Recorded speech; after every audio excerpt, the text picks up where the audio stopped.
અમદાવાદ અને ગાંધીનગરના લાખો લોકો જેની રાહ જોઈ રહ્યા હતા એ ટ્વિન સિટીને જોડતી મેટ્રો ટ્રેન છે એ શરૂ થવા જઈ રહી છે. અત્યારે આપણી સાથે જે આખા પ્રોજેક્ટના ડાયરેક્ટર છે એ હાજર છે. અત્યારે મેટ્રો શરૂ થવા જઈ रही है ना આપણે એમની સાથે इंटरेक्शन करिए. सर बताइए ये कितना बड़ा प्रोजेक्ट है और कितने स्टेशन को जोड़ेगा खासकर गांधीनगर और अहमदाबाद. अहमदाबाद मेट्रो फेज़ 2 का जो अभी लोकार्पण होने जा रहा है इसकी लंबाई 20.8 किलोमीटर की होगी, जिसमें 8 स्टेशन होंगे. इसकी कनेक्टिविटी हम जो हमारा नॉर्थ साउथ कॉरिडोर है अहमदाबाद फेज़ 1 का, उसकी एक्सटेंशन है. यानी कि मुटेरा से ये नया सेक्शन चालू हुआ है अप टू सेक्टर 1. इसके कारण हमें अहमदाबाद वासियों का और गांधीनगर वासियों का आपस में कनेक्टिविटी, डेली की आवाजाही मेट्रो से संभव हो पाएगी. और उसमें एक branch line towards GIFT City आ रही है. तो गिफ्ट सिटी जैसा कि आपको विदित है कि इंटरनेशनल स्टैंडर्ड का सिटी है, तो उसमें एक इंटरनेशनल स्टैंडर्ड का ही ट्रांसपोर्ट सिस्टम ऐड होने जा रहा है.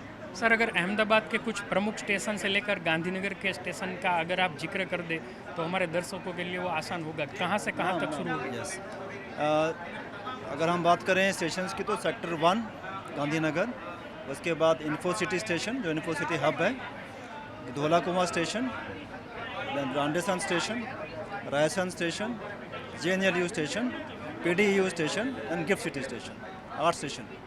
सर हमारे दर्शकों को ये भी जानने की बहुत ही जिज्ञासा है कि फेयर क्या रहेगा, क्योंकि अगर हम टैक्सी और ऑटो से कंपेयर करें तो ये कितना सस्ता होने वाला है. मिनिमम टू मैक्सिमम फेयर कितना रहेगा? देखिए, मैक्सिमम फेयर की बात करें, मिनिमम तो मिनिमम होता है. मैक्सिमम फेयर हमारा 40 रुपीज़ रहेगा और आप उस 40 रुपीज़ में अहमदाबाद के किसी भी कोने से आप गांधीनगर आ सकते हैं, जो कि किसी भी ट्रांसपोर्ट सिस्टम से सस्ता है. अगर हम सुविधा की बात करें, साफ़ सुथरा स्टेशन, एयर कंडीशन जर्नी और बिना रुके, बिना किसी ट्रैफिक में फंसे आदमी पहुंचता है. तो 40 रुपये में आप किसी भी और ट्रांसपोर्ट सिस्टम से देखेंगे तो सस्ता है.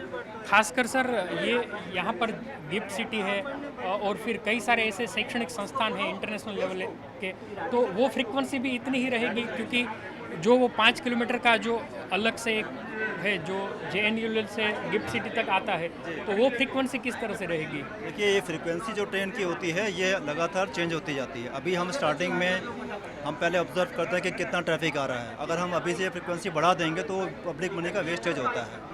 समय के साथ जैसे जैसे डिमांड बढ़ेगी फ्रीक्वेंसी हमारे हाथ में है, कभी बढ़ाते हैं. जैसे आपने देखा होगा जब कभी IPL मैचेस होते हैं तुरंत ट्रेन की फ्रीक्वेंसी बढ़ा देते हैं, तो हमारे हाथ में होता है. तो सर अब आप दोनों ट्विन सिटी के लोगों को क्या कहना चाहेंगे? इस सर्विस को किस तरह से यूज़ करें और टिकट का किस तरह से वहाँ पर लेकर ही उसको टिकट मिलेगी या एक पास की सिस्टम भी होती है जो उसमें टॉपअप होता रहे?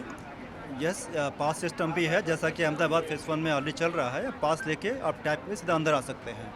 प्लस साथ में हर स्टेशन में ऑटोमेटिक टिकट वेंडिंग मशीन्स हैं, जिसमें आप अपना QR कोड अपने मोबाइल ऐप से, किसी भी पेटीएम से, गूगल से, किसी से भी करके आप स्कैन करके टिकट जनरेट कर सकते हैं और QR कोड स्कैन करके you can enter inside station. तो वो मॉडर्न टेक्निक्स हैं, ऑलरेडी इम्प्लीमेंटेड स्टेशन में हो चुकी है, इंक्लूडिंग दिस 8 स्टेशंस. બિલકુલ, હું મારા કેમેરામેનને કહીશ કે બહારના દ્રશ્યો પણ દેખાડે. ટ્રેન મેટ્રો ટ્રેન છે એ શરૂ થઈ ગઈ છે અને અલગ અલગ સ્ટેશન હવે અહીંયાથી કવર થશે. અમે અત્યારે જઈ રહ્યા છીએ સેક્ટર 1 સુધી, એટલે કે ગિફ્ટ સિટીથી સેક્ટર 1 સુધીનો આ નજારો છે.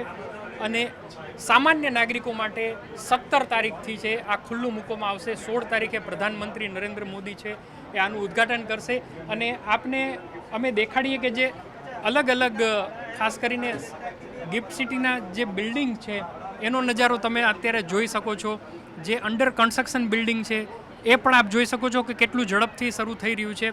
હજારો લોકો અમદાવાદથી અહીંયા કામ કરવા માટે આવે છે, કર્મચારીઓ છે, તો એના માટે પણ આ આશીર્વાદરૂપ છે. આ સિવાય Pandit Deendayal energy university, JNLU અને આસપાસની જેટલી પણ શૈક્ષણિક સંસ્થાન છે, યુનિવર્સિટીઓ છે, એમના હજારો વિદ્યાર્થીઓ માટે આ આકર્ષણનું કેન્દ્ર બનવાનું છે.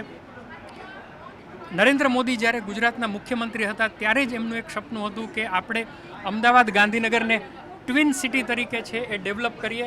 તો હવે એ દિવસો આવી જ ગયા છે અને 17 તારીખથી અમદાવાદ, ગાંધીનગર અને બહારથી આવતા લોકો છે એ આનું એક નજરાણું છે એવું પણ કહી શકાય અને આનો લાભ પણ લેશે. અને સૌથી મહત્ત્વપૂર્ણ વાત એ કે જ્યાં તમે રિક્ષાનું ભાડું 250 રૂપિયા છેક અમદાવાદથી અહીંયા સુધી આપો અને અગર તમે પ્રાઇવેટ ટેક્સી કરો તો 350 ને 400 રૂપિયા થાય છે, જ્યારે મેટ્રોનું મહત્તમ ભાડું તમે નરેન્દ્ર મોદી સ્ટેડિયમથી સેક્ટર 1 સુધી જવું હોય તો એ માત્ર ને માત્ર 40 રૂપિયા છે. એટલે પબ્લિકે જો પોતાના પણ પૈસા બચાવવા હશે તો આ સર્વિસનો મહત્તમ ઉપયોગ કરવો પડશે. કેતન જોશી, ગાંધીનગર.